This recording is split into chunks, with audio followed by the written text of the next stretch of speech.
Cape Town, a city known for its breathtaking views and rich culture. But beneath its beauty lies a darker side, the shadowy world of gangsters who hold incredible power over the streets. These gang bosses aren't just criminals.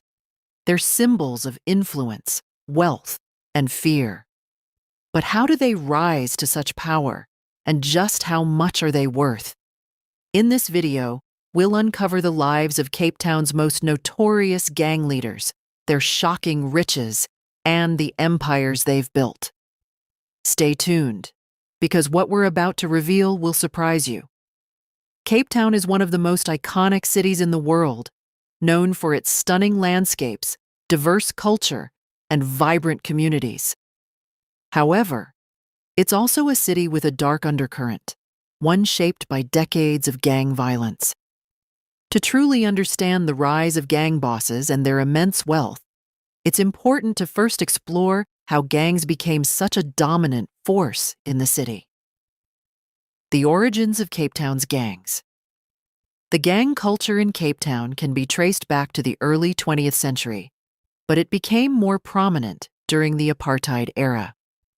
In the 1950s and 1960s, the apartheid government forcibly removed non-white communities from areas like District 6, relocating them to the Cape Flats, a sprawling, underdeveloped area on the outskirts of the city. The forced relocations broke apart communities, stripped people of their livelihoods, and created deep poverty. In this harsh environment, gangs began to form as a means of survival, initially offering protection, camaraderie, and a sense of belonging to young men in the Cape Flats. Over time, these groups evolved from small street gangs into powerful organizations involved in drug trafficking, extortion, and other illegal activities. Major gangs in Cape Town today, there are over 100 gangs operating in the Cape Flats, but a few have become especially notorious for their size, power, and influence. These include the Hard Livings. One of the most infamous gangs, the Hard Livings, was founded in the 1980s by twins Rashid and Rashad Staggy. They quickly rose to prominence, controlling the drug trade in many areas of the Cape Flats. Known for their violent methods, the Hard Livings became synonymous with power and fear. The Americans. Another major gang, the Americans, is known for its size and extensive network. They dominate certain neighborhoods and are easily recognizable by their flashy style, which mimics American gangster culture. Members often display tattoos of the U.S. flag or the word USA. The Sexy Boys, based in Belhar and other parts of the Cape Flats, the Sexy Boys are smaller but equally dangerous. They have been linked to high-profile crimes and maintain strong connections to the drug trade. The economic realities of the Cape Flats have played a significant role in the persistence of gang violence. Unemployment rates are sky-high, and access to education and opportunities is limited for many residents. In this context, gangs offer an alternative path for young people, one that promises money, status, and protection, even if it comes with great risks. Gang bosses use this to their advantage, recruiting vulnerable individuals and creating a cycle of dependence. Over time, they've grown their operations from local street-level crimes to international drug trafficking, making millions in the process. The power and influence of gangs in Cape Town aren't just about violence and crime. They've also become deeply embedded in the fabric of the city. Some gang bosses are seen as Robin Hood figures, giving back to their communities by providing food, shelter, or money to families in need. This creates a complicated relationship between the gangs and the people they affect, as some residents depend on them while others live in fear. Additionally, gangs have been known to influence local politics and law enforcement. Corruption and intimidation have allowed some gang bosses to operate with impunity, further cementing their power and wealth. the role of drugs in gang wealth. The drug trade is the primary source of income for most gangs in Cape Town. They control the distribution of substances like methamphetamine, known locally as TIC, heroin, and cocaine. This illegal trade brings in millions of dollars annually, fueling the lavish lifestyles of gang bosses. With this background in mind, it's easier to see how gang bosses have risen to their current level of wealth and influence. They're not just criminals, they're businessmen, strategists, and sometimes even community leaders, operating in a world where survival often means playing both sides of the law.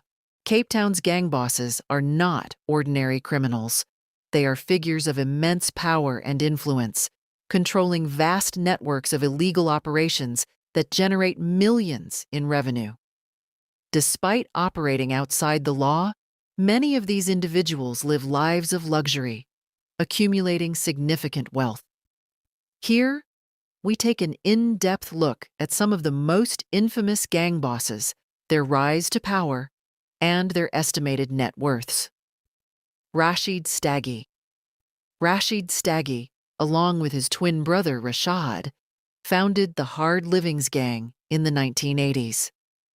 Born in the poverty-stricken Cape Flats, the twins grew up in a tough environment that shaped their future as gang leaders. The Hard Livings Gang quickly gained notoriety for its brutal methods and dominance over the local drug trade. Rashid's strategic mind and willingness to use violence helped him rise to the top of Cape Town's gang hierarchy. Under Rashid's leadership, the Hard Livings became one of the most feared gangs in Cape Town. They controlled the distribution of drugs like TIC, methamphetamine, heroin, and cocaine. In addition to drug trafficking, the gang was involved in extortion, smuggling, and money laundering. Rashid also allegedly owned several legitimate businesses, which he used to launder money and further expand his empire. Rashid Staggy was known for his extravagant lifestyle, driving luxury cars, wearing expensive clothes, and hosting lavish parties. His net worth, though hard to verify, was rumored to be in the millions thanks to his control over the lucrative drug trade. Despite his wealth, Rashid remained a polarizing figure, feared by many but respected by some in his community for providing financial support to struggling families. Rashid's life ended violently in 2019 when he was shot dead in a drive-by shooting outside his home.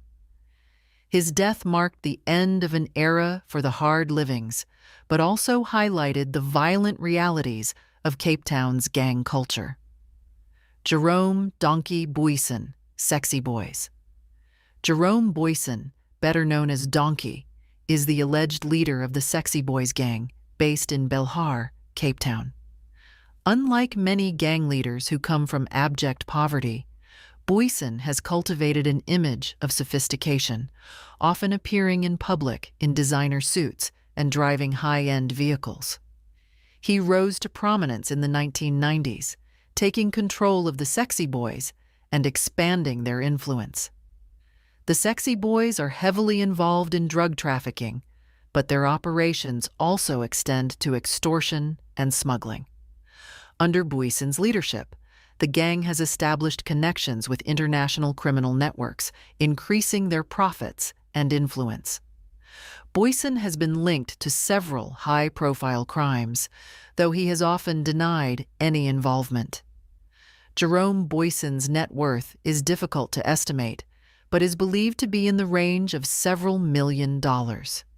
He owns multiple properties, luxury cars, and has been photographed at exclusive events, leading many to speculate about the extent of his wealth.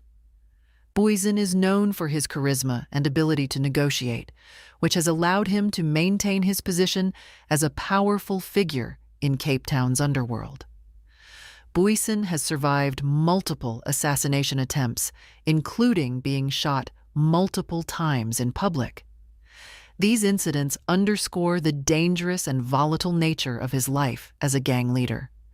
Despite his alleged criminal activities, he continues to exert significant influence in the Cape Flats. Igshan Saniye Davids, the Americans. Igshan Davids, known as Sani, is one of the most prominent figures in the Americans gang, one of Cape Town's largest and most powerful gangs. The Americans are known for their size, with thousands of members spread across the Cape Flats. Sani rose through the ranks by demonstrating both strategic thinking and ruthless enforcement of gang rules. The Americans control large portions of the drug trade in Cape Town, particularly in areas like Manenberg and Mitchell's Plain. They are also involved in illegal gambling, extortion, and arms smuggling. Under Sani's leadership, the gang has expanded its operations, generating millions in revenue. Sani Davids is rumored to have amassed significant wealth through his illegal activities. Though he keeps a lower profile than some other gang bosses, reports suggest he owns multiple properties and businesses, which he uses to launder money. His net worth is estimated to be in the millions, though much of it remains hidden from public scrutiny. Like many gang bosses, Sani is both feared and respected. In some areas, he is seen as a protector, providing financial assistance to families in need. However, his involvement in violent crimes and the drug trade has also brought devastation to the communities he operates in. Kindly like, drop a comment, and subscribe for Part 2, where we will continue the list of gang bosses in Cape Town and their net worth.